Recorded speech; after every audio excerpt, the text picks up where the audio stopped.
Hey guys, welcome back to another episode of the Rational Football League Show. My name is Emmett Sport. I'm here with my co-host Brendyn Ford. What up? You guys can find us on Instagram, YouTube, Spotify, Twitter, all at the Rational Football League or the RFL Show handle. This week we're going to be discussing a couple different topics. We're going to be discussing how Trey Lance's injury history might be the only legitimate concern someone can have for him. We're going to be discussing why certain free agents are still available. Benchmarks for an elite running back. We're going to look at like what really should qualify a running back for being elite. Position philosophy for colleges. So like quarterbacks from Ohio State could be an example of that. And rule changes that we would love to see the NFL enact. All right, let's hop right into it. Let's see. So Trey Lance so far, he has had a little bit. I know it's only been around for a couple of years, but he's had a little bit of an injury history. Coming into the league, he fractured his finger. I believe that was in August. Then he ended up taking over for Jimmy Garoppolo for a game and ended up getting a knee sprain. That was in October. Mm-hmm. And then week 2 of this past season, 2022, when he was given the full-time starting position, he did have his unfortunate ankle injury. So in about, we pulled the numbers up a couple days ago, and I think it's in 8 games he's played in, 4 starts. He's had 3 injuries. Yeah, that's wild. Yeah. So, I mean, I know we haven't seen a whole lot of tape on him to make a fair assessment of who he is as a player, like what his strengths and weaknesses are necessarily. We know he has a big arm, but like how does that fit into the NFL? Do you think like his injury history is the only actual red flag we can look at him for right now? Or do you still think it's fair to make other assumptions based on the few games he's played into? I think it's way too early to base anything off the games that he played in. I think the number of games he played in is like 3.5 or something like that. Like you said, like 4 games. So, yeah, I mean, like he hasn't been on the field enough. Like for me personally, like I can't base anything of what he showed me yet on the 3.5, 4 games that he has played. So do you think it's fair to criticize him then on the injury specifically? Or is that just an unfortunate kind of a thing? Yeah, I feel like, I mean, no one has any control or power if they get hurt or not. Kind of just like happens. I would say this is kind of like a random aside. I mean, like he's had one of the toughest starts to a career that I can remember of like recent like his history. You know what I mean? Like again, high profile draft pick, played 3 games and over course of like 2 seasons. Yeah, so he's technically played in 8 because there's a little bit at the beginning of the 2021 season where the Niners were using like a special package for him, like it's a goal line kind of a thing. Yeah, and I think he's had 4 starts. So like 4 how many meaningful snaps? I know you mentioned he played in 8 games with like a certain package, right? So yeah, I mean, how many games did he actually play like over half the amount of snaps for like on like offense? Probably 3, maybe. There was the game against Arizona where he got the knee sprain. There's a game against the Houston Texans that was both in 2021. In 2022, he played week 1 against your Bears in the monsoon. Mm-hmm. So again, it's hard to call that meaningful snaps. And then he got hurt halfway through or towards the end of the first quarter, I believe, in week 2 versus Seattle of the 2022 season. Yeah. So you factor in like all the injuries he got, not be able to get on field, and then you add in the other factor of like Brock Purdy was going off. So now it looks like he lost his starting job. So he got hurt, can't stay on the field. A guy that they drafted is now starting quarterback. I can't really picture a harder start to a career than he has had so far, for sure. I mean, and maybe that's just the thing. Maybe his body just isn't, made to stand withhold at the NFL level. Maybe, because he did come from a lower D1 school in North Dakota State, and obviously guys aren't flying around and hitting as hard as they do in the NFL. Maybe his body just really isn't up for that kind of, again, which is unfortunate, but it is made not able to take that kind of punishment. Like I said, from the evidence we have, he's only started 4 games and he's got hurt in 3 of them. I mean, he could have taken over in 2021 when Jimmy Garoppolo got hurt because at that point the season wasn't going well. And he stepped in for him for Arizona. And I think a few fans, I think myself included, were thinking, okay, maybe if he does well, maybe they just turn away from Jimmy, indefinitely and just stick with Lance. He got hurt, didn't look great. So they had to go back to an injured Jimmy anyway. Then he came in later for the Houston game. He looked he looked okay, but again, Houston was an awful team at the time, but he did look okay. And then this past year, again, you get the monsoon, and then you get Seattle where he's hurt again. So I feel like that's the only fair criticism to look at, especially if the 49ers, because that's what they cited as one of the reasons they're moving, or the main reason they're moving on from Jimmy Garoppolo was the injury history. You know, they got tired of every year you roll out and you think, well, is my quarterback going to make it through this entire season? Yeah. But we kind of see the same thing with Trey Lance again. You know, even if you want to compare Trey Lance to Brock Purdy here, Brock Purdy has made it through 8 or 9 games and only suffered one injury. Again, now it's obviously, again, an unfortunate one. All injuries are unfortunate ones. All injuries are unintentional and, accidents. But this one seems like it's more of a one-off. So, again, if Brock Purdy continues to get hurt, you'd say the same thing about Brock Purdy. It's, can his body hold up in the NFL? Yeah. I think the timing that Brock Purdy got hurt is more or less beneficial too. Because of the fact, it sucked that he got hurt in a playoff game, which caused the Niners to probably lose that game the most. Oh, no, for right? Sure. For sure. I feel like if Purdy was playing and he was healthy, who knows, the Niners could have beaten Philly, maybe. Yeah. But think about it, Purdy got that injury how Lance did week 2 of the season. That's a season-ending, injury there. Yeah, the season would have been over for him anyway. Yeah. So I think timing is a good point. He got hurt in the last game of the season, so he's able to get a full off season to get healthy. But it's just unfortunate for Lance. I don't know if the body thing, but again, sometimes that just happens to players. Kind of reminds me of Kevin White for the Bears. He played 16 games over 4 seasons or something crazy like that.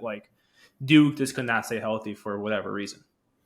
Yeah, like I said, there's a lot of examples throughout NFL history of guys that were great in college and they get to the NFL and for whatever reason their bodies just can't handle it. They just break down. Again, I don't know. I'm not a doctor. I'm definitely not great with people's physiology, so I can't determine why that seems to happen. But maybe that's just a case of what we're seeing here. A guy that definitely is uber talented and got the right mindset and leadership ability, but it maybe it's just an issue of his body can't handle it.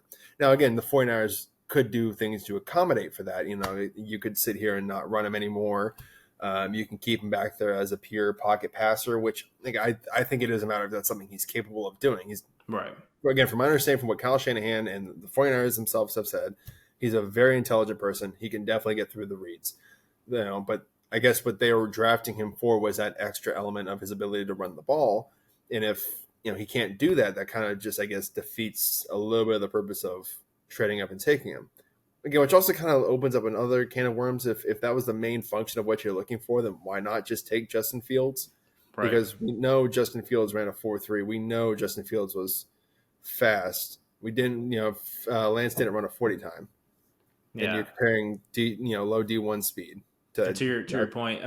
Lance is tall too, but sometimes Justin Fields looked like he's built like a damn linebacker.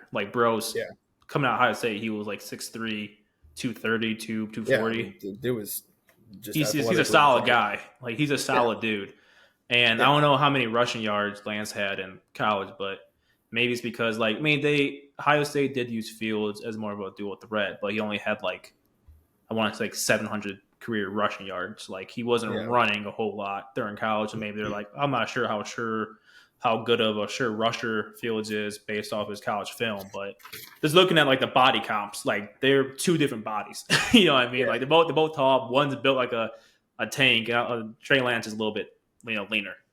Yeah, I think so. I don't know his exact weight. I think he's 225. He's 6'5", 225. I want to say. Maybe 230. But like I said, you got a ligament issue in the ankle. You have a knee sprain, which again is another ligament issue. He did fracture a bone in his finger, which again, that's a bone issue, not really anything you can do about that. But these aren't soft muscle tissue injuries. They're ligament mostly injuries. And I actually did see that, which surprised me. I didn't realize this had happened. But he did have a meniscus surgery right before the 2020 season. He had a meniscus right before he got drafted too. So again, it's just a bad string of injury luck that can be turned around and cleaned up. And then who knows, maybe he plays for the 49ers this year, or maybe gets traded, or whatever happens with him, and then he just never gets hurt again. So yeah, for sure. Well, who knows? History says that probably won't happen. But I mean, I hope it does. I mean, it kind of seems like his time, with the Niners is probably done after this season. Like Yeah. seeing rumors that if Darnold is listed as the second string, right, and you have Lance there at third, what's the point of even keeping him then? Exactly. Yeah, I mean, just again, in my opinion, I think it's the only thing that it's fair to criticize Lance on at this point because we haven't seen anything else, and it's a consistency to sitting and say, okay, he's gotten hurt 3 times in 8 games, like that's not going to cut it. But Yeah, we do want to. I want to kind of move us on to the next topic here. So it seems like this free agency period has kind of moved a little bit slower since its initial March opening. I know we discussed before. I think it was mid-June, early June, I think it was June 1st when like the signings no longer factor into the draft compensation for draft right. picks. I know we thought there was going to be a whole lot of action. We were trying to stay on active on Twitter to see like what was going on, what was going to be, and there was just nothing. And then I feel like recently we saw the whole circus with DeAndre Hopkins visiting with the Tennessee Titans, him in the limo. There was a story about the Patriots, and there was that whole thing. Where's Dalvin Cook going to sign? He's for sure going to Miami. Oh, there's not going to be a hometown discount. But, I mean, again, there's been no movement on that. Yeah, So nothing. I do kind of want to read you a couple, list names that we found that we were looking through that are kind of surprising to us that, these guys are still unsigned. And then I want to get your thoughts and opinions about why.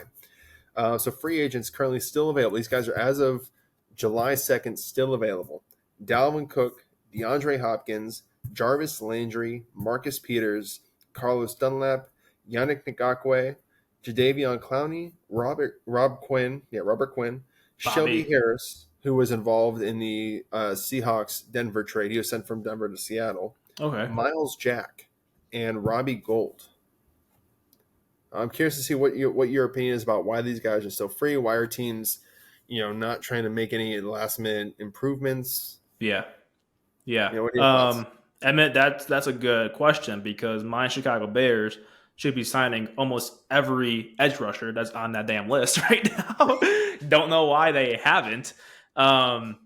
This is some of the names you kind of brought up there, and I'm looking at this list here too. I feel like obviously the biggest driving factor for these guys not being signed right now is some of them are like older, right? Like the Clowney. I think Dunlap is up there in age. Bobby Quinn's like 32, 33 right now. So that's probably the biggest driving factor. I'm curious on why, like you talked about Hopkins and Cook, right? Lots of conflicting stories out there, especially with DeAndre Hopkins. When he started this whole process, he said he wants to go to a team that he can win a ring with, whatever. He visited those teams, the Chiefs and Bills. He probably didn't like the price tag that they offered him. And he's like, you know what? I don't really want a ring that bad anyways. The Titans look pretty good. So I think Tennessee's in Super Bowl contention right now. Yeah, exactly. And I think that goes into my second factor is maybe some of these guys are asking for a little bit too much money, right? Teams aren't willing to budge, especially maybe on like a Hopkins who's 32 now, even though he's very talented, a little bit older. And then we talked about the state of the running back spot for a few weeks now. Cook, I mean, he's still 27. You and I believe he should be given a pretty good contract. For some reason, the NFL hates running backs right now for whatever reason. So that's probably the other reason too, is maybe these guys aren't seen as very valuable pieces to the roster right now. Yeah. Yeah, I mean, I get the age thing too, and I understand like, running backs aren't valued too much. But I mean, even if you look at Carlos Dunlap, who's a little older, you mentioned Bobby Quinn being 32. I mean, why you could probably get him for $2 million a year. I mean, these guys are unsigned. I assume they would take that deal over not playing anymore. Dude, I would take Quinn right now. Bring him right back, dude. He just got 20 sacks for us like 2 seasons ago. I know. I mean, that just kind of furthers the point. It's kind of surprising. I mean, again, like Jadeveon Clowney, you're telling me like, if I'm San Francisco, right, and I want another D lineman, like I can sign Clowney for $2 million a year to be even if he's your third string end. I mean, that's a great third string end to have. Dude, he would start for the Bears right now. Yeah, I mean, I'm sure we know about obviously our two teams needs, I'm sure there are plenty of other teams out there. Like, why aren't the Eagles calling some of these guys? Why aren't, you're telling me no one needs Marcus Peters? I mean, that's a That good is corner. surprising.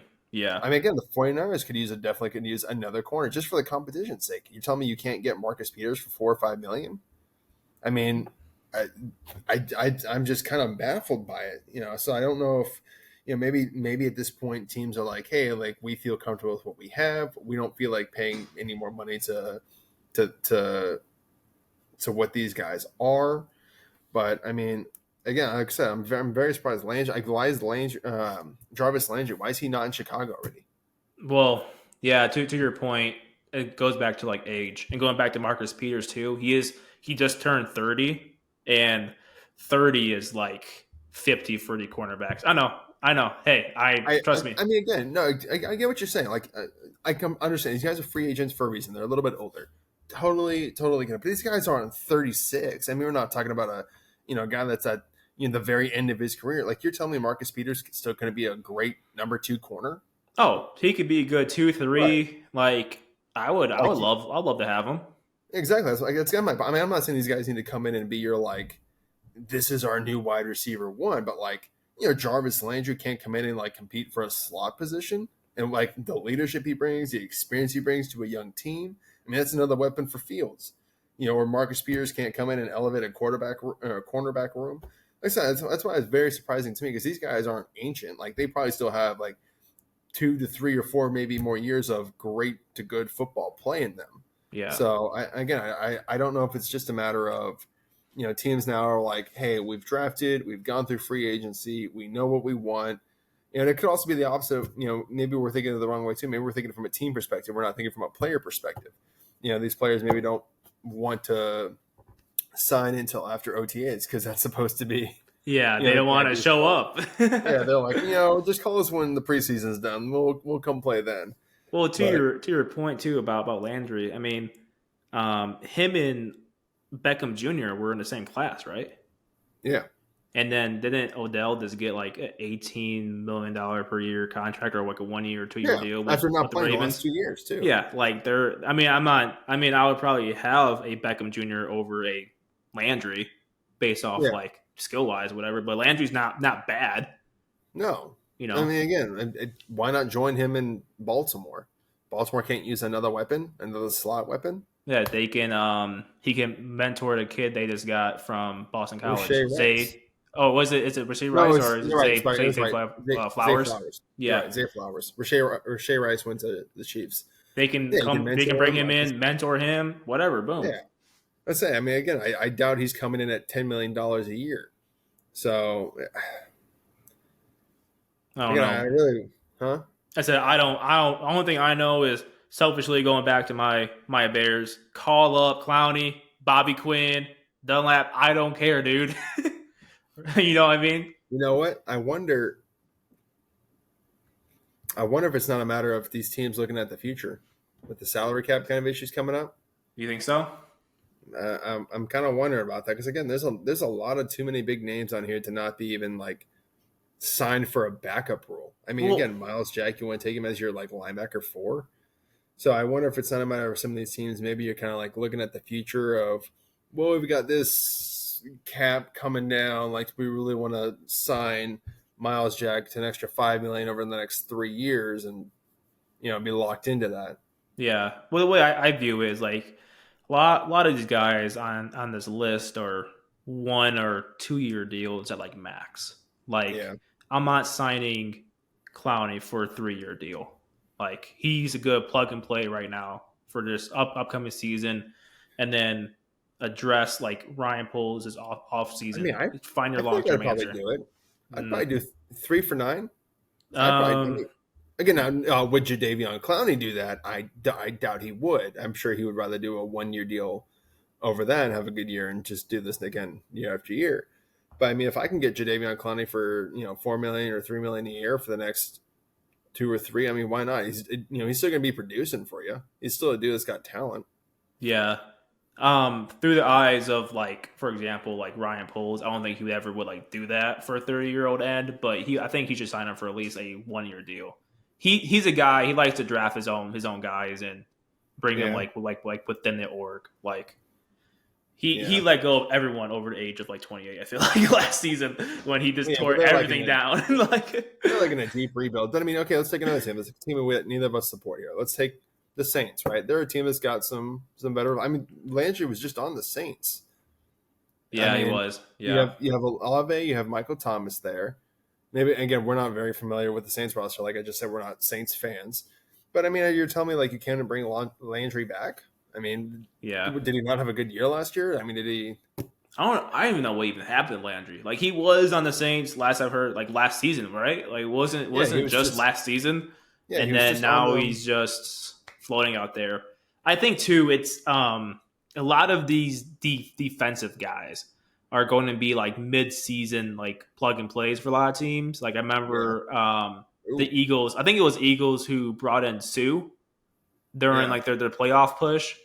So I could see like a Robert Quinn, a Clowney getting signed mid-season if a team loses a few guys, who get hurt or whatever. It's harder to do that, I feel like, for offensive players because they obviously got to learn a playbook. You guys were a lot smarter than us, defensive guys. So I can see especially these edge rushers again signed as the season just kind of goes along because of roster moves and whatnot. I think I understand the Landry situation now. I was just kind of curious. So it looks like he had in September. Was it off the field issues? No, injuries. Pedal ankle sprain, grade 2. He left the fourth quarter of week 3. He suited up for week 4 before missing more time. And then he's just hurt. Yeah, he was headed to IR with an ankle injury. The 30-year-old ended up playing in just 9 games a season, averaging 2.8 catches and 30 yards per game. Okay, so his injury history. Yeah, so he got hurt last year, paired with not a great year. Means teams are probably staying away from him. He'll probably be like a end of OTA signing probably for a team that's looking around thinking maybe we don't like our receiver room as much. Yeah, but I mean, again, maybe it's a matter of, obviously every situation is going to be a little bit different. I wonder if it's a matter of these guys just, some are asking for too much money, some want a long-term contract, some are coming off of injuries. At this point, it's kind of getting a little hard to tell with some of them, but I imagine most of them will be gone by the beginning of the season. Yeah, for sure. But this definitely, I think, would feel like a good time to move on to our topic 3 here, and one of our more impassioned, at least my impassioned topics. So I feel like the determination for what an elite running back in the NFL is very wonky. I feel like it used to just be like, oh, if you get 1,000 yards, like you're a great NFL running back, and we've had a lot of posts about this, and every time we get the same reactions, it's, oh, well, running backs by committee are just as effective and they're cheaper, or oh, they have these tread and they're going to fall off at this age, whatever. And to be honest, like I've never played running back. So I didn't think, and you never played running back. I didn't think when we started a football podcast that we'd have to become running back fucking defenders here. But apparently that's what the football gods are pushing us to be. Yeah, so, for sure. We spent about 4 hours, give or take, 4 hours there, pulling the numbers from some running backs, and we've come up with a new determination for what we think our opinion is of an elite running back. Do you want to go over some of these numbers and kind of like see if any of them startle you, surprise you, or what you think of them? Yeah, why don't you go over them, because I think you have it down. Okay. So for those watching the video at this time mark it at 2:55. I'm going to give you 10 seconds. Go get a pen, go get a pencil, write down some of the numbers. We're going to get a calculator. We're in class here. Now. Do some weird like time lapse. You just chug a whole drink. Okay, right. You haven't got it by now, then you're not going to get it. All right. So from 2009 to 2015, we found – sorry, I'm getting a little ahead of myself here. We found the new number that we like to use for running backs is 1,200 yards per season. 1,000 is too easy for running backs to get. I mean, if you average, 5 yards a carry, 20 carries a game, that's 100 yards a game. You're going to reach that by week 10. Even if you do 4 and you get 20 yards a game, that's 80 yards a game. You're still going to reach that by week 12? I mean, you're more than likely going to get that.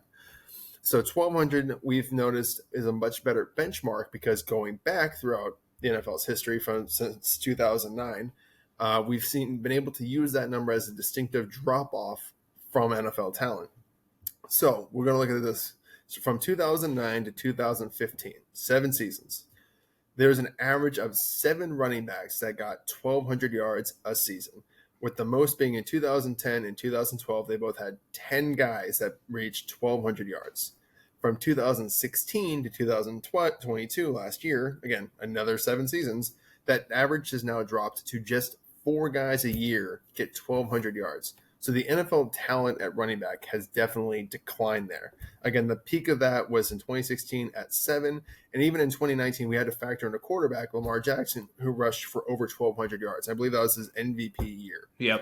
So it just kind of goes to show that when you look at the number of like a more accurate number of like 1,200, the NFL talent has dropped off over the years. The average is way, and there's just not as many guys getting to that kind of number. Now you may say, well, what about the quality of guys, right? Like, what about the running back by committee is just, it's much easier, because the first argument was it's easy to find new running backs. This next one's going to be addressing the running back by committee.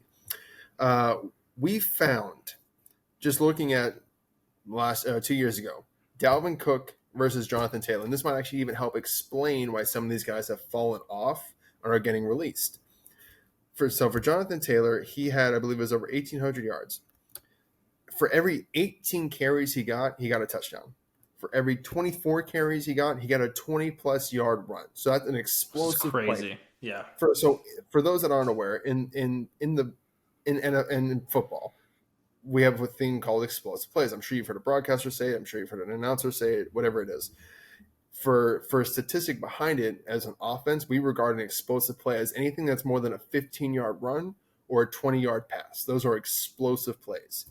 Every 24th carry for Jonathan Taylor was a explosive play for a pass play even. And this is just run.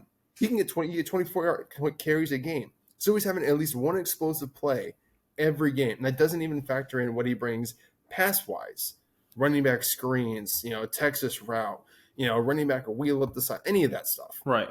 This is strictly just their rushing numbers. And 32.2% of all of his carries got, achieved a first down. Resulted in a first down. So that's high-end efficiency. You're getting a great touchdown rate, you're getting a great explosive rate, and you're getting a great first down rate. New set of downs, fresh downs, that's what we're looking for, right? Those seem like better monikers for evaluating a running back. Again, for comparison, in 2021, Dalvin Cook, who's widely regarded as, wow, he's a great running back. He's a free agent. Shouldn't he be signed already, kind of like we just discussed? Miami should swoop him up. In 2021, which is a good year for him, I think he had 1,500 yards that year, I believe was what we saw. Yeah, I think so. He had every 42nd carry he had resulted in a touchdown. So it took 42 carries to get a touchdown, over twice as many as Jonathan Taylor. He had every 28th carry resulted in a 20-yard explosive play. Again, that's slightly worse than Jonathan Taylor, but still pretty good. Shows he's still got some explosion. But only 22.9% of his runs resulted in a first down, a 10-point dip from Jonathan Taylor. Wild. So again, if you just look at the face value number of rushing yards, you'd think these are two equally really good running backs. When you actually look at the efficiency of it, it's not. I mean, you have one guy that's clearly in a different tier than the other. And it explains a little bit maybe why there's been a decline for Dalvin Cook. You're not getting the yards. You already weren't getting touchdowns. You already weren't getting his first downs. I mean, you can give anyone 300 carries and they'll get you a good chunk of change. But what are you really doing with those carries? And to further exasperate this point, to use some a $5 word there, a guy that's usually regarded as a running back by committee running back, David Montgomery, and a rookie running back that we thought undrafted. Look at that, new star. See, you can get a great running back from anywhere. In 2020, both their seasons. I believe actually you mentioned James Robinson. James Robinson was the undrafted guy who made the Pro Bowl. Thank you. Yep. They both actually had 1,070 yards rushing, both of them, on 240 carries for Robinson and 247 carries for David Montgomery. Again, you're thinking, wow, see, they're great running backs. They got 1,000 yards. You can find that anywhere. Well, by our new moniker of 1,200 yards rushing, they aren't great running backs. They're actually slightly below average of what we'd expect from a great running back. But again, when you dive into the numbers again of efficiency, every 34th carry from Robinson results in a touchdown. So he's not even getting you a touchdown a game. You have to give him a huge load. That's what Pause. she said. Just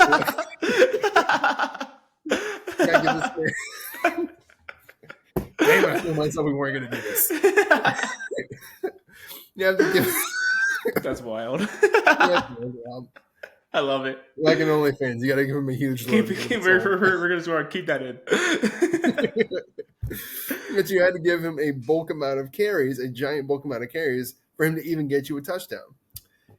For every 48th carry, he got you a 20-plus yard game. It took 48 carries to get a 20-plus yard game. That's almost 3 games. I mean, you're average. That's wild to think about. Again, Jonathan Taylor, 24 carries gets you an explosive play. James Robinson, who made the Pro Bowl that year, and 48 with a 22.5% of all of his carries results in a first down. Again, still a 10-point dip from Jonathan Taylor. For David Montgomery, it was every 31 carries resulted in a touchdown. Every 50 carries resulted in an explosive play. 50 carries. Yeah, I'm not surprised about that. And only 24% of his carries went for a first down. So you can't even say, well, he's a power nose bulk guy. Only a quarter of his carries result in a first down versus over almost a third of Jonathan Taylor's. Yeah. So, I mean, again, when you really look at the numbers of the efficiency, like not just giving a guy a bulk of carries, what are you doing with that bulk? What are you doing with that bulge? It was there. It was a gimme. Like a fun night date. It was too easy. But also, I'm like Googling something too. So I'm like listening to you talk about bulge, and I'm like Googling something for our talk here. Does that fit in the hashtags on Twitter? Can we? Hey guys, just to let you know, this is Now Become a Sex Podcast. Yeah, I was actually Googling too because I have been corrected by my own self. James Robinson got snubbed from the Pro Bowl. He didn't make it, but he kind of arose to the scene back in 2020. Okay, so he rose to the scene in 2020. He was a big deal in 2020. Yep.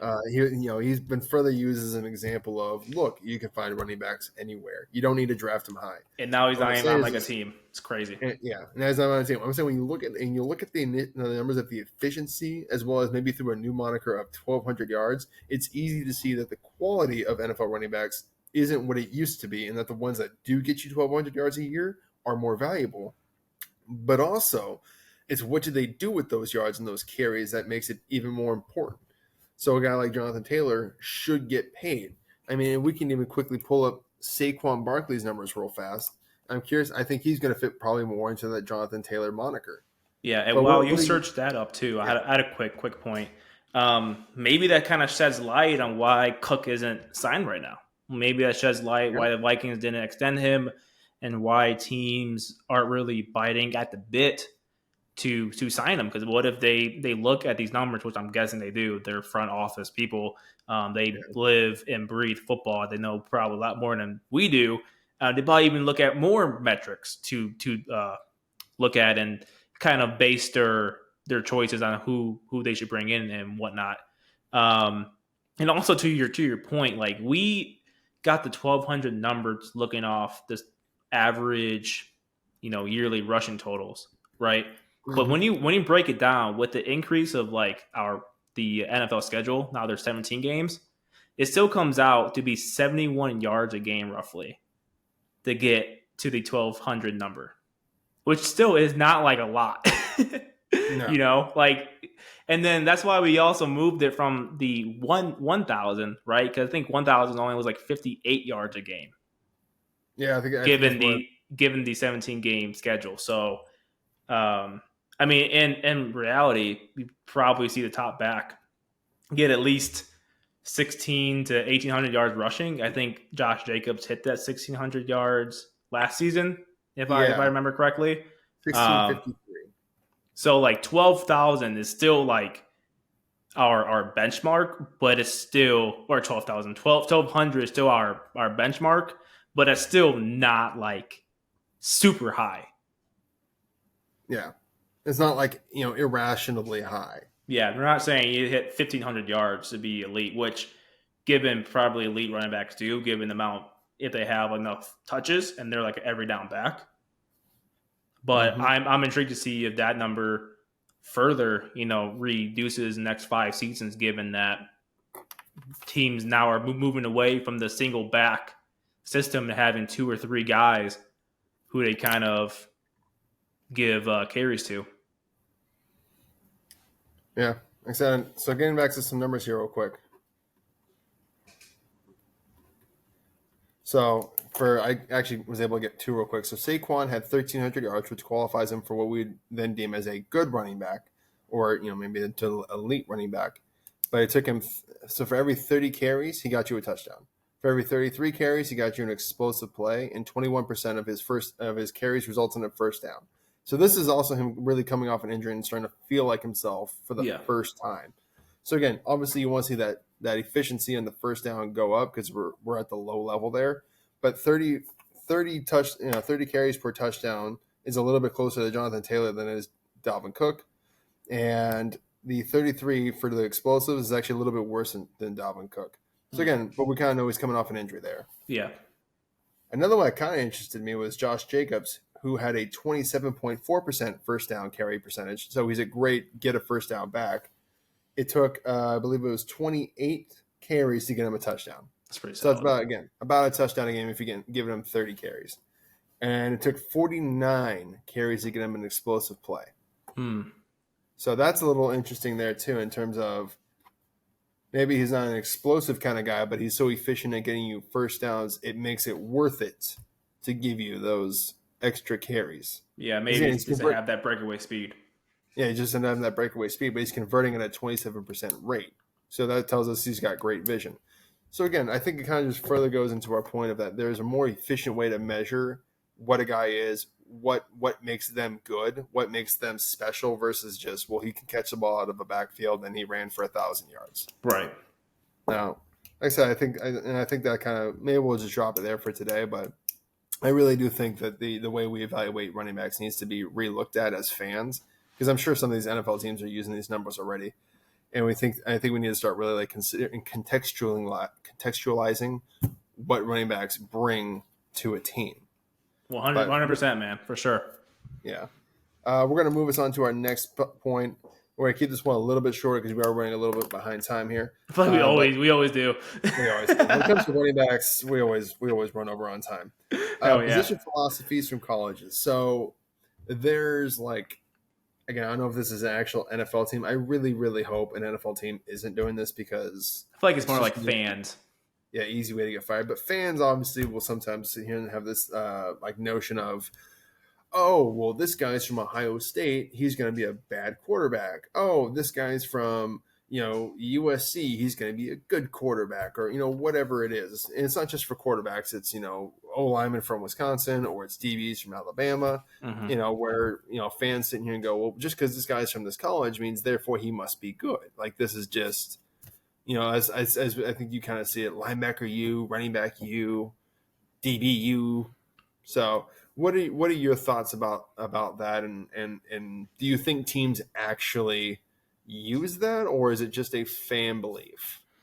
So to answer the first part of your question, my hard stance is if you're scouting the helmet and not the player, what the hell are you even doing? Like basing a player's past performance who went to that school, if you're using that to kind of base your judgment on that current prospect, then like you're not really looking at that current prospect. Like you're not watching his film, talking to people who are like around him. And I'm talking from the standpoint of like scouts. I mean, us fans, we probably won't be able to interview the quarterback coach for, Ohio State. So if you're like a scout for say, let's go back to the whole NFL front office part. I mean, they're doing a bunch of work, doing a bunch of research. I mean, like they're probably talking to that dude's like high school friends to get a feel of who he is, right? Us fans, I talk to people all the time. Let's use CJ Stroud as the most recent example of this. Talk to like my like buddies, and then they're like, yeah, I want to draft CJ Stroud at all because he went to like Ohio State and no one from Ohio State has like made it, and I was like, well, like, did you factor in that he's like a 2-time like Heisman, finalist and like whatever? Like, no, I'm like, well, did you watch any film on him? You see like him going through his reads and how clean he is, like in like the pocket and his footwork and all that stuff. No. Okay, so you're basing it off like JT Barrett, for example. Like, yeah. I'm like, okay, so there's like your first problem. And I don't think NFL scouts or front office or I mean, I like hope not. I mean, if you really hope, dude, if you go to like a pre-draft meeting, right, and your GM asks you, "Hey, Brendyn, why are you so low on CJ Stroud?" And I go, "He went to Ohio State." I didn't even need to call anybody, Coach. I didn't have to do anything, Coach. Yeah. I didn't even pop open the film or nothing. This is the easiest assignment you've given me of all time. I'm probably getting fired. Like, for sure. you should get fired if you like say that. So, and then it goes like both ways too, right? So you're talking about like RBU. I don't know which college will be deemed as RBU, right? But the same with Wisconsin, sure. Yeah, so you say, hey, Brendyn, why you put Braylon Allen in your top, running back for his first class? Well, Coach, he's a fucking Badger. What else have I got to say? Get a badge. And it works both ways, man. So that's why my hard stance is you got to scout the player. Don't scout the helmet. I don't care what school he went to. If he can play, he can play, right? On the flip side, if he can't play, even though he went to a really prized school, you probably shouldn't draft him like in the first round. So, yeah, those are my thoughts. I mean, I feel like to dig a little deeper. I mean, obviously, I really hope there's no. I'm not even gonna hope. I can say with confidence, there's no team doing this. Like, there's no team looking at it and going, "Oh, Alabama, cool." I think what goes into it a little more detail is, or why you see RBUs or why you see certain things. I think it's a little bit of a deeper dive to take Ohio State, for example, here. Like, their receivers are so good these past 5 or 6 years. Well, of course, their wide receiver coach, Brian Hartline, is a former NFL receiver. He's a great coach. He's coaching these guys up to like their full potential before they ever step onto an NFL field. So it's kind of like you're drafting a 4th-year receiver from college, right? They already know the tips and the tricks and the how to set up routes. Like, we were just watching, who was it? Garrett Wilson from the Jets. Garrett Wilson, yeah. This morning run routes, and he does a fantastic job. And again, it's just a drill. It's like on cans, routes on air. It's not like an actual thing, but he does a great job of like selling and showing. Like, he makes it very obvious he's running a slant. He turns his hips, keeps it like before he's even out of his break, his shoulders are already turned. He wants that DB to know I'm running a slant. And then 2 steps in, he sits down, gets out of it, and it's actually it's like a squirrel route, in and out route. But that's the kind of thing that maybe a college guy really doesn't know until you get to the NFL, and that's something he was clearly taught and ran to perfection at Ohio State because he was given an NFL teacher. Right. Another example of this is obviously Nick Saban at Alabama. DBs coming out of Alabama are so much better because they're already coached up to the maximum potential. Like, they're coached by Saban. Saban, who's a former, I think he was the NFL DB, wasn't he? Yeah, and he's just one of the greatest college coaches in probably ever. Right, and that's what he focuses primarily his thing on is DBs. So, I think when you look at a lot of these schools that have these reputations of great players, you need to look at the position coaches and see like who's coaching them up and understand why. I think the only validity I can see to, like, for example, like an Ohio State, quarterback trend or an Alabama quarterback trend, which is now being reversed, is that those schools haven't historically needed to focus on the quarterback when recruiting. You can get by with an average quarterback if your receiver cast is all 5 stars or your defense is great. You don't need the best talent in the world at quarterback. So they can, I'm trying to word this here. So the quarterback can look better than they actually are as long as they're playing with superstars. Mm-hmm. Now, that's historically how it's been. And I think that's kind of why NFL teams before have gotten tripped up, because you can't really tell, is this guy just placing this ball perfectly, or is Jameson Williams over there just so goddamn fast that he's able to make an adjustment to any ball or just outrun a defense or, whatever. It gets hard at that point to tell, is it the quarterback or the talent around him? Yeah, that's the biggest gripe with like Fields right now, because everyone says like, "Oh, I'm sorry, I didn't mean to." You go. You go on. I was going to say like that's the biggest, I would say, talking point with Justin Fields, like haters, is like people say, "Oh, he's a running back, he can't throw," And someone would say, well, he threw for like 6,000 yards during like college. And then they'll say back, well, he was also throwing to, future first round draft picks who were getting but he's open by also the like number 5 two. yards. He was also the number 2 ranked quarterback in his high school class, right behind Trevor Lawrence. He was it was a toss up between 1 and 2 with him. Yeah. So, I mean, the dude was talented before he got to Ohio State, which is kind of leads me to my next point perfectly is, over the last 4 or 5 years, and Nick Saban's talked about this extensively. Go watch any of his interviews. He's going to obviously be able to explain a little bit better than I have. But these powerhouse schools have had to focus their attention away from defense, so recruiting high-end safeties and linebackers, an interior defensive line, and now decides to redirect their attention and resources to quarterback talent because they understand at the college level now you can't stop an offense. There's nothing you can do.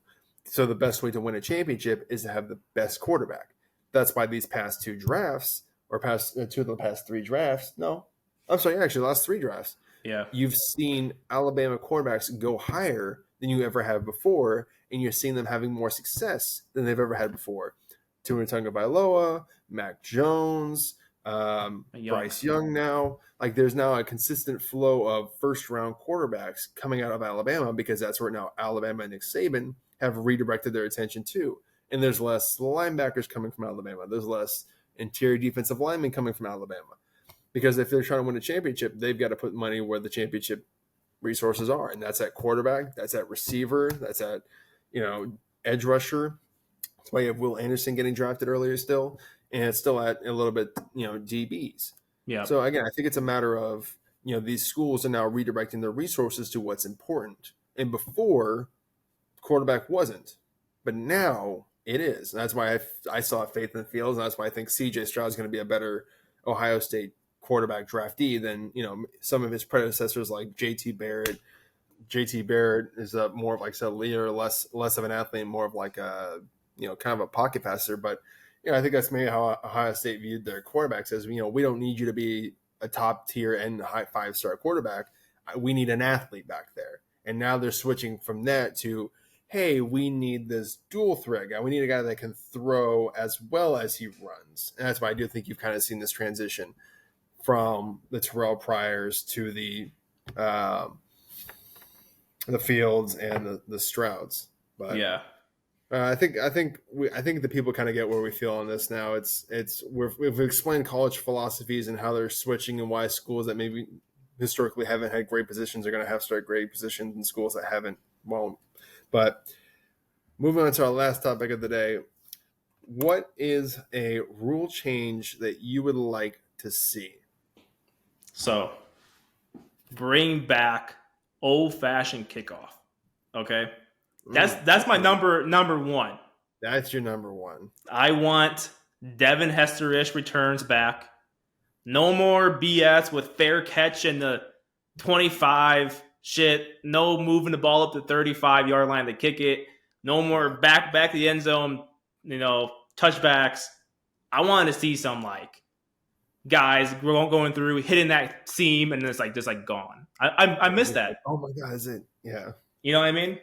Yeah, those were always the most exciting plays because especially if your team just got scored on and you're like, fuck, dude, can our offense get it going? Then all of a sudden you just look up and your returns running up the sideline to the 50, the 40, the 30, the 20. You're just stuff. we are in this game. I love that stuff, man. Fuck that they just scored. I don't give a shit. Let's go. Now it's you can go to the bathroom during kickoff. You can go get your drink. You can grab more food. Who even cares, right? They're trying to take that play away from us. Yeah. We won't let them one way or another. Make kickoff great again. No, none of that. He said none of that. Not in the political way, everyone. No. Fine. Yes, we can. How about that? Is that better? I gave both sides there. Okay. All right, I guess that works. We can just vote. Yes, we can, or make kickoffs great again. I'm sure that won't get political at all. We tailor to both sides. You know what I mean? Yeah. That's what it sounds like. I was kidding. No, I was kidding. Yeah, no, I agree. I think I really love to see the kickoff rules be pulled back a little bit. I also love to see quarterback protections be pulled back a little bit. Yeah, I know we got to protect these guys, are the money makers, the face of the franchise, but I hate how much it affects the goddamn game and how biased it can be sometimes. How what's the term I'm thinking of here? Inconsistent. So like the actual flags that get It's like thrown. roughing the passer. It can just Yes. change week to week. You're like watching a play, guy gets a sack, you're like, yeah, and it's like, well, technically he landed too hard on his side, so it's like, what the fuck, dude? Like, Yeah.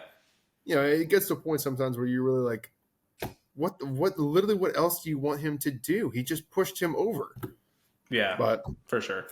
so is that the only rule change you were looking for, or was you tell me, man. I was on the pre-show. You were mentioning something about the old marijuana there, or something.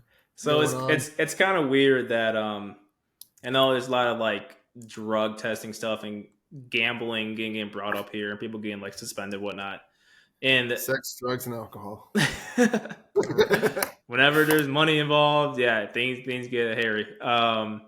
So yeah, I mean, like going back to like the weed thing, I feel like we're in a day and age now where like if they do have some sort of drug policy, I guess whatever, fine. But like, do we still need to suspend guys for like half a season or a full season for smoking weed when we all know? I mean, this number might be a little bit high. Who knows how factual this is, right? Travis Kelce said last week or this past week, whenever it was, that like 50 to 80% of players smoke it during the off season. Right. So, I mean, it's really 80 valid? Probably not. I would probably say half, though. And you look at it like weed is legal in 23 states right now. Why are guys still taken out for an entire year for weed? I just feel like it's kind of like outdated. Again, maybe there can be some happy middle where maybe it's like a 2-4 game suspension, maybe. But I don't know. I feel like the day and age where guys are getting suspended for an entire year, this seems a bit out of place. Well, I think maybe more broadly, just to take this conversation a little bit more broadly here, I think with fans, there definitely seems to be a disconnect in between what they believe the suspensions are for and what they actually are for. Like I've seen a lot of complaints about, oh, well, why is the betting and facility half a season and betting on a game is a full season, or but domestic violence is just this, or like weed's just that. And I think what people fail to see is the NFL is not a moral compass. Like they're not here to hand out suspensions on what they think morally should be right. That's what we as people do because we have our morals and we're projecting them onto the NFL. The NFL's suspension policy is there to protect the image of the NFL. Now, what seems more damaging to the image of the NFL? Domestic violence or gambling? Now, again, both are obviously, one's obviously wrong. Not both are wrong. One's obviously very wrong. Domestic violence is absolutely horrendous and wrong. But it's very easy for the NFL to say and go, look, all our players aren't, domestic violence abusers. Like this one guy's the bad guy. We can push him out and that's fine. But with, for example, betting, if the betting thing becomes a problem or whatever, like it gets like, yeah, NFL players bet on games, then you lose the integrity of the game. And if you lose the integrity of the game, you lose the viewership of the game, the money of the game, which is what the NFL really cares about. It's the same thing with the weed. It's not about is it actually bad for the players or what's the effects of the players. It's that they don't want to be associated with something that still has a negative societal stereotype in most places. They want a nice family, clean-cut imagery. This is exactly why they don't really have any, at least as far as I can see or aware of, any liquor partnerships. I think they have maybe Bud Light, maybe. Yeah. If maybe. They're an official sponsor of the NFL. Yeah, maybe. I feel like they're in the beverage space somehow. Yeah, like their kind of thing is more like we're a beverage, but like you don't walk around and see, Don Julio sponsorships really. And even like I think here's another one, for example. I think they do actually might have a sponsorship with Crown Royal. And if you watch the game, like the ad for Crown Royal, right, isn't promoting Crown Royal. It promotes hydrating. Right? I mean, how often do you see that from a liquor commercial where they're like, hey, by the way, if you had Crown today, drink a glass of water. I think, like That's I said, wild. that's really their commercials. Like it's two. Like I remember one specifically, there's two dudes sitting across from each other at a bar, staring at each other, like trying to like intimidate, get a feel. And one guy orders of water, and then the guy like nods his head and orders of water too. And then at the end it goes, Crown Royal, drink responsibly. Oh yeah, yeah. Right? You know what I'm talking about? Yeah. Like, but there's no imagery of people drinking at a party and having fun. There's no imagery of people drinking at a bar and having fun because I think that's what the NFL allows them to promote because they want to keep their family friendly imagery. So the betting would hurt the integrity a lot. That's why it gets the largest suspension. Being associated with weed hurts what they view as their brand a lot, so that gets a suspension. Domestic violence gets a suspension because it's morally wrong, but they feel they can pin that more to the player and not the league as a whole. Going back to your comment about weed and the whole like brand image stuff, no one would know these guys smoke weed unless they didn't test for it and actually make it known they're getting suspended for. Or some big tight end parties too much and yells it onto a podcast that 50 to 80% of the league is high all the time. Something like that possibly. But you're not seeing videos of guys like. I mean, they can get like an issue if someone puts on their IG story of them to smoking blunts and it's like, yeah, that you can't be doing that, right? Look happened to Laramie Tunsil for a 3-year-old video of him smoking through what was it, the gas mask, I think, right? Right. Yeah. He was supposed to be the number 1 overall pick and dropped till middle of the first round almost. Yeah, someone that's like leaked that to hurt him. But if players like did it safely, like don't be like idiots. Like you don't need to record everything. Just do your stuff. Like I don't know. Yeah, like I said, for sure. Like again, social wise, I agree with you. Like if that's your right to go do your thing. If you want to bet, that's your right. If you want to go party with strippers, that's your thing. Go do you, have fun. But like, there's certain things I think, like I said, I see every time someone gets suspended, fans go, yeah, but it's only 3 games for domestic violence. I'm like, well, again, it should be life for domestic violence, but the NFL doesn't view that as much as a image issue for the NFL. It views it as a image issue for that player. Yeah, I don't know if they're running like test groups, and like the test groups that told them that they view domestic violence more attached to the player than the team. But I mean, even when you kind of think about it, you don't think of like, for example, the 49ers as a team full of domestic violence abusers, but they've had, there was a string there where it was like every other week, some player was being caught in a domestic violence case. Yeah. So again, I think the NFL suspends based on an imagery issue, and for some reason they still don't want to be associated with again, whether that's someone's going to say something, someone's going to film something, I mean, even you get suspended for being drunk in public. Like they'll suspend you for that because to them that hurts what they view as their image, like the actual image. Yeah. So, I don't know. Those are my thoughts. Kickoff and this just weed, I guess. It's just weed. Yeah, I mean, again, I think I'd kind of prefer if they changed their suspension policy to maybe match more of a moral code. Like if you're convicted of domestic violence, right? Not just accused, because I would prefer a conviction just for any falsities. You should never be allowed in the NFL again. Like that should be a fair suspension. Not you got caught smoking weed 3 times. I mean, can you imagine if you got caught drinking 3 times? That's what that's why I don't get it that much. I understand the wwhole weed thing, drug policy. It's like a tiered like. First time you get caught, it's like 4 games or something like that, or I think it's 2, isn't it? It's only 2, and then Well, how many times did Josh Gordon get caught up then to get suspended for the full season? They caught his ass like 6 times. So it was like 6 times, so like 2, 4, like 6, 8, 12, like whatever. I think it was 2, 4, 6 a season indefinitely. Interesting. Okay. And they reapplied to get in. They let him back in, and then got caught again. So yeah. In that case, he just needs to stay off the weed so he can get paid and play. But I don't know. Let's throw this disclaimer down there because I'm sure whenever we post this to TikTok or Instagram or Twitter, there's going to be that always. Well, the guys just shouldn't be doing this. Of course, if someone said, "Hey Emmett, hey Brendyn, here's $5 million a year for the next 10 years. Don't drink, don't smoke, don't do any of that shit, and you get paid every year." Yes, we would absolutely do it. But these are grown adults. They have their own lives.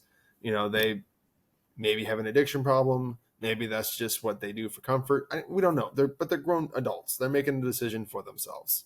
We all like to live in this great little bubble of, well, they just don't do it. But, can you imagine, and this is obviously an extreme example, your wife leaves you, your mom dies, and your dog gets hit by a car. You're telling me you're just going to go sit at the home like nothing's wrong? Like, well, today was a little bummy. I guess I'll go to bed early tonight. Yeah. No, you're going to either drink, you're going to smoke weed, you're going to do whatever you're going to do to distract yourself and, try to like take care of yourself for the night. So, I mean, to sit here and act like these dudes live in an imaginary bubble just because they make a bunch of money is ridiculous. Yeah. And I just think that this overall message for me is it just feels a little bit outdated.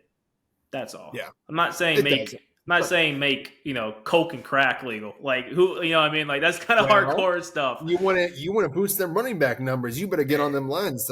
Right. Exactly. Get on some line. Yeah, exactly. I take the expression that running back's on the rails to a new level. Yeah. That's wild. But I'm just saying, like, if it's like, it's getting more widely used regarding states. Like I said, like 23 states have it fully legal. Like, is weed the worst thing on the planet still? Like, is that still the evil con man of like the world right now? Well, I will say, just to include this last little thing before we wrap it up here, I just saw an article where they're talking about actually experimenting to see with what the pain reducing effects of marijuana were. The NFL was to see if it'd be something they can implement. I want to be shocked by that, but it makes sense. I could have sworn I just saw it, and people were pretty excited about it. But who knows? Maybe that's the change. Maybe the NFL is finally starting to catch up to it and be like, all right, we're fine if dudes are using it for pain management, but we don't want it to be seen as, dudes being using it for party. Like, I'm sure Roger Goodell called Travis Kelce into his office the next day and said, "What the fuck are you doing? We know you guys do shit outside of the league. Yeah, we don't." And to your point, for medical purposes, 38 states have like legalized it. So it's like, dude, why are the guys still getting like called the devil for using the devil's lettuce? Dude, I really wish I could have had Travis Kelce's phone after he said that and that got released. I would have loved to have seen all the text messages. Just like, what's going on? Like, why are you ratting out on this? The Kevin Hart gif of, yeah. What the f are you doing, dude? 80% seems kind of high, but I could probably see at least half. Yeah. Like, to be honest, I feel like I can't even see, like a team like the 49ers. It's hard for me to picture even 50%, but obviously I don't know these dudes personally and don't see what they do in their free time. So, but 50-80 does kind of feel a little high, but then again, Calvin Johnson claims that he got high before every game and apparently never got a suspension. Now, it would have been nice if he would have helped Josh Gordon out with that. Right. Apparently, that was to keep his secret to himself. And like, again, treat it like a normal workplace. Like, normal person probably doesn't show up to work high, right? Don't show up to your practice or film high. It's just high. Like, do it in your personal life or do it in your private time. Yeah. Keep stuff personal to you. Unless you're Marshawn Lynch, then show up with a shot and a half of Hennessy every game. Because apparently that works. But it's weird because like alcohol is like celebrated. Like, yeah, cool. Yeah, he took his fucking shot. Cool. Yeah. And then like people are like, oh yeah. Wednesday night after practice, I sat in my room just like smoked. Like, oh dude, you're gonna get suspended, man. it's weird. I don't know. It's a weird balance. Can you imagine if you walked into like a locker room of like NFL players and they're all just shotgun Four Locos before the game? And not like the new Four Loco, like the old Four Loco. The old Four Loco where he almost had like a heart attack. He's doing lines of like Jack 3D. The shit that used to make dudes card spread. Yeah. He's got a really good answer for this game. I gotta get ready. Yeah, facts. That sounds like the most high school shit I've ever heard of all time. It's wild. I can't play with that my Jack 3D. Fruit punch flavor. If it's strawberry, I don't have a good game. If it's strawberry once, I had 2 catches and 3 drops. Grapefruit, I went off 300 yards. Wild. Someday we'll talk about the shit they do in high school for sports because that shit's hilarious. Yeah. But all right, I think that kind of just about wraps it up for this week's episode. We've kind of covered a lot of ground. Do you remember what this episode started with? It started with I don't. Trey Lance's injuries. Yeah, Trey Lance had a lot to say. I'm like, I can't think. High school football players doing coke or Jack 3D to get ready for games. It started with such an innocent topic. It's like, dude, I don't remember what I talked about like a whole 30 minutes ago. So. Yeah, I was gonna say this was I think a little more of one of our more wild ones. It's gonna be really hard to convey an audience. Covered a spectrum on this one. Yeah, real quick what this one was.